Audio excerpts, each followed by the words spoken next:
जय हिंद, नमस्कार, राम राम सभी साथियों का। देव महाराज की जय हो। सभी साथियों को मैं आज समरावता गांव की जो शुरू से लेकर अंत तक की कहानी बताने जा रहा हूं। साथियों, वहां पे क्या हुआ, कैसे धरना स्थल चल रहा था, पुलिस ने कैसे लाठीचार्ज किया, वहाँ के गांव के लोग कितने परेशान हुए, मैं आपको पूरा बताने वाला हूँ। मित्रों, ये तारीख 13 नवंबर की घटना है। 13 नवंबर को देवली उनियारा विधानसभा उपचुनाव की वोटिंग थी उस दिन।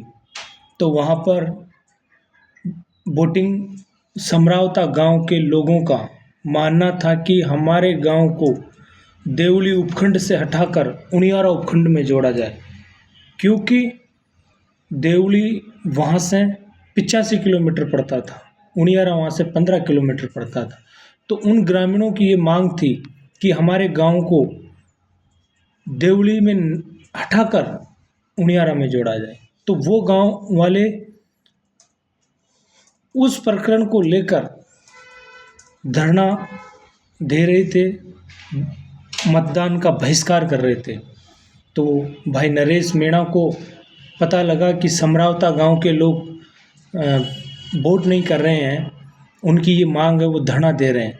तो जनप्रतिनिधि नेता का दायित्व बनता है कि जो व्यक्ति धरने पे बैठे हैं वहाँ पर जाना। तो भाई नरेश मीणा वहाँ पहुँचता है।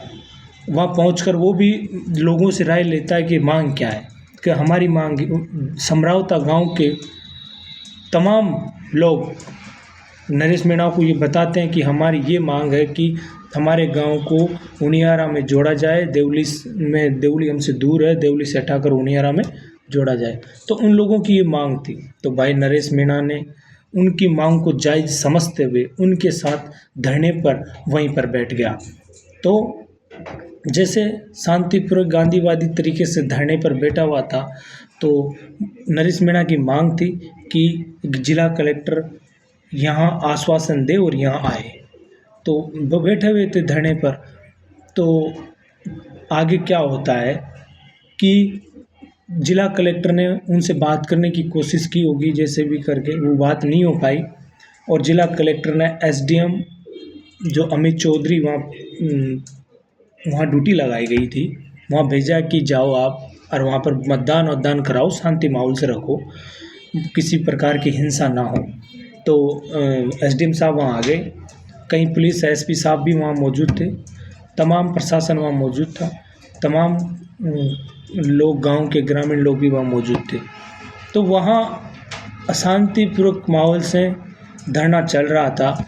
तभी एसडीएम साहब अंदर जाते हैं। एसडीएम साहब जायजा वायजा लेते हैं और देखते हैं कि वहाँ मतदान 10 बज गए, एक भी वोट नहीं डाला। तो उनका एसडीएम साहब का जो ऊपर का दबाव होगा, या मैं वो भी बता रहे थे वीडियो में कि मेरे ऊपर का दबाव था कि आप वोट डालो।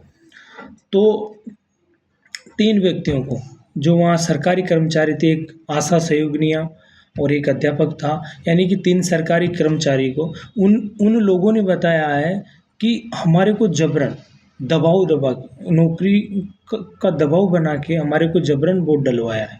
उनका ये नहीं था कि वो उनकी स्वेच्छा से वोट डालें, नहीं, उन्होंने कहा कि साहब, एसडीएम साहब, उन ग्रामीणों का मानना है, उन ग्रामीणों ने खुद कह रहे हैं, आज तक न्यूज़ पे कह रहे हैं, बहुत सारे न्यूज़ पे बता रहे हैं कि उन ग्रामीणों का मानना है कि साहब आप हमारा मतदान मत कराओ, हम ग्रामीण लोगों के साथ हैं, हम गांव के लोगों के साथ हैं, पहले हमारी मांगें पूरी करें आप, उसके बाद हम मतदान करेंगे। लेकिन उनको कितना दबाव बनाया एसडीएम साहब ने, क्या हुआ, उनका मतदान करवा दिया। मतदान कराने के बाद जैसे ही खबर बाहर गई, भाई 3 वोट डलवा दिए, जैसे ही खबर बाहर जाती है तो वहाँ थोड़ा सा माहौल गर्माता है, आपको इस चीज़ का पता है। जैसे ही माहौल गर्माया तो अंदर जाने की इजाज़त किसी को होती नहीं है। तो अंदर जाने की इजाज़त किसी को नहीं होती, तो जैसे ही आपको बता दें कि जो प्रतिनिधि होता है वो पोलिंग बूथ के अंदर जा सकता है, उसको पूरी जिम्मेदारी होती है पोलिंग बूथ के अंदर जाने की। तो भाई नरेश मीणा को जिम्मेदारी थी, तो वो जैसे अंदर गया, अंदर जाके पूछा कि क्या हुआ, किसने वोट डलवाया, क्या हुआ। तो उनको पता लगा कि भाई एसडीएम साहब ने ज़बरदस्ती वोट डलाया। तो उनका देखो, व्यक्ति का धैर्य रुका नहीं गया तो उसने थप्पड़ कांड कर दिया। जैसे जो आपको वीडियो आपने देखा है, जो वीडियो आपने देखा, तो वो एक सरासर था, आपके सामने था, वो सब प्रकरण आपके सामने था, आपने वीडियो में देखा है। तो साथियों, मैं आपको बता दूं कि फिर वो थोड़ी देर बाद में उन्हें वहाँ पुलिस गरमाए, बहुत लोग आए, फिर धीरे धीरे वहाँ माहौल तेज हुआ। फिर शाम की घटना मैं आपको बताता हूँ, वहाँ धरना चालू हो गया वापस। फिर शाम को भाई नरेश मीणा ने आह्वान कर दिया कि यहाँ हम जब तक हमारी मांगें पूरी नहीं होगी हम यहाँ धरने पे ही रहेंगे। तो उन्होंने आह्वान कर दिया और वो धरने पे बैठ गए। धरने पे बैठ गए तो तमाम लोग, गाँव के, ग्रामीण के, आसपास के लोग, सब लोग आते हैं, धरने पर आकर बैठ जाते हैं। तो वहाँ आने पर, धरने पर बैठने पर, वहाँ आने पर धरने पर बैठ जाते हैं। तो वो लोग, वो सभी लोग धरने बैठने के बाद रात को शांतिपूर्वक धरना चल रहा था, लोग खाना खा रहे थे। तो पुलिस ने आकर रात ने पता नहीं क्या उद्योग हुआ, क्या हुआ नहीं हुआ, पुलिस ने पीछे से लाठी चार्ज करते हैं। और लाठी चार्ज करने पर बहुत सारे निर्दोष गांव के, ग्रामीण के लोग, वो व्यक्ति जो निर्दोष थे, जो उन निर्दोष व्यक्तियों पर लाठी चार्ज होता है और कई व्यक्ति घायल हो जाते हैं।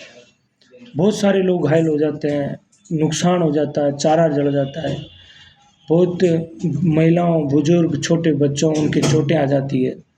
तो बहुत जन धन, जान माल की हानि हो गई थी वहाँ पे। लगभग 90 मोटरसाइकिलें जल गई, 4 से 5 गाड़ियाँ, 9-10 गाड़ियाँ, कम से कम 9 से 10 गाड़ियाँ जल गई। बहुत सारे लोगों की चोटें आ गई, गांव में तितर-बितर हो गया, गांव में डर सा लगने लगा, गांव, पूरा गांव छावनी सा हो गया, बहुत बहुत भयंकर माहौल हो गया था। तो वहाँ से नरेश मीणा को ग्रामीणों ने जैसे तैसे कर कर निकाला, तो रात को निकाल दिया। फिर सुबह की बात कि नरेश मीणा सुबह फिर धरना स्थल पर आता है, क्योंकि वो एक सत्यवादी तरीके से चल रहे थे कि वो वापस धरना स्थल पर आता है। धरना स्थल पर आकर वो वहाँ सब लोगों से कहता है कि मैं आपके साथ हूँ, आपकी मांग को मानेंगे। तो उसने तो जो थप्पड़ कांड का उस पर मुकदमा हो गया था, तो गिरफ्तार तो होना ही था भाई, कानून सबके लिए समान है, गिरफ्तार तो होना ही था। तो फिर वहाँ पर उनको बहुत सारे पुलिस वाले आते हैं सुबह, गांव वालों से बहुत सारों की चोटें आती है, वो वहाँ का माहौल ख़राब हो गया था। फिर वहाँ पुलिस वाले आते हैं, नरेश मीणा प्रेस कॉन्फ्रेंस जो पत्रकारों के साथ कर रहे थे, बात कर रहे थे कि मैं कलेक्टर साहब से बात करना चाहता हूँ, बात करिए, आप इस गांव की समस्या को सुनिए। और फिर उसको वहाँ से अरेस्ट कर लिया जाता है। अरेस्ट करने के बाद उसको वहाँ को पता नहीं कौन से थाने में रखा, कोई कहते हैं वहाँ रखा, वहाँ रखा। फिर वहाँ 1-2 दिन बाद में नरेश मीणा को निवाई कोर्ट में वीसी के ज़रिए पेश करते हैं। वीसी के ज़रिए पेश करने के बाद टोंक जेल में शिफ्ट कर दिया गया है 14 दिन के लिए न्यायिक अभिरक्षा में। अब साथियों, सभी साथियों से मेरी यही मांग है कि ये घटना घटी थी, तो अब इसमें किसकी गलती है आप बता सकते हो कि किसकी गलती है, लेकिन फिर मैं आपको बता देता हूँ, नरेश मीणा को जल्दी से रिहा करें और जो व्यक्ति गलत है उन पर कार्रवाई हो। जो व्यक्तियों ने गलत किया है, कानून को हाथ में लेने की कोशिश की है, उन पर कार्रवाई होनी चाहिए। शांति बनाए रहिए, शांति बनाए रखें, ये लोकतंत्र का देश है। हम सब लोग संविधान के प्रति जागरूक हैं, संविधान हमारी जान है समझो। और साथियों, पूरा गुर्जर समाज नरेश मीणा की रिहाई की मांग करता है, राजपूत समाज नरेश मीणा की रिहाई की मांग करता है, जाट समाज नरेश मीणा की रिहाई की मांग करता है, तमाम हर समाज, SC ST MBC OBC general, तमाम माइनॉरिटी नरेश मीणा की रिहाई की मांग करते हैं। और जो व्यक्ति दोषी हैं उन पर जांच हो, जांच होने के बाद उन पर कार्रवाई होनी चाहिए। और साथियों, आप देख सकते हो गुर्जर समाज तो हिंडोली में नरेश मीणा की रिहाई के लिए ज्ञापन तक दे चुका है, कोटा में नरेश मीणा की रिहाई के लिए ज्ञापन दे चुके हैं, और बूंदी में नरेश मीणा की रिहाई के लिए ज्ञापन दे चुके हैं। गुर्जर समाज आज उस युवा क्रांतिकारी भगत सिंह के साथ खड़ा है, आप देख सकते हो। तो साथियों, जो व्यक्ति किसानों, मजदूर, गरीब, दलित, पिछड़े हुए व्यक्तियों से जिसके लिए लड़ता है, उसके लिए तमाम युवा साथ हैं। साथियों, शांति बनाए रखें, भगवान एक ना एक दिन सबका अच्छा करेगा। और भगवान, एक बार फिर मैं आप सभी साथियों को बता देता हूँ, गुर्जर समाज नृशंस रिहाई की मांग करता है। शांति बनाए रखें। देश, राजस्थान और लोकतंत्र हमारे लिए सर्वोपरि है। शांति वातावरण हमारे लिए सर्वोपरि है। बहुत बहुत धन्यवाद। जय हिंद साथियों। राम राम। देव महाराज की जय हो। देवनारायण भगवान की जय हो साथियों।